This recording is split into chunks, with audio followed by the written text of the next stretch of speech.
ప్రపంచంలో అతిపెద్ద బీరు తయారీ సంస్థగా పేరుగాంచిన ఏబీ ఇన్బేవ్ తెలంగాణలో ఇప్పటికే ఉన్న తన తయారీ యూనిట్ ను విస్తరించేందుకు భారీగా పెట్టుబడి పెట్టనున్నట్లు వెల్లడించింది.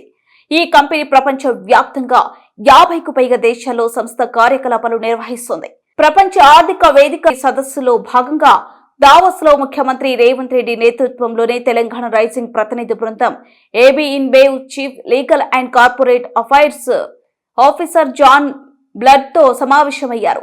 తెలంగాణలో ప్రస్తుతం 2 తయారీ యూనిట్లు నిర్వహిస్తున్న ఏబీ ఇన్బేవ్ సుమారు 600 మందికి ఉపాధి కల్పిస్తుంది.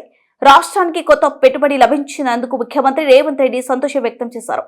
తెలంగాణ రైజింగ్ 2047 విజన్లో భాగంగా 2047 నాటికి రాష్ట్రాన్ని $3 ట్రిలియన్ ఆర్థిక వ్యవస్థగా తీర్చిదిద్దే దిశగా ఆదాయ అభివృద్ధి, సామర్థ్య నిర్మాణమే కీలకమని ముఖ్యమంత్రి వ్యాఖ్యానించారు.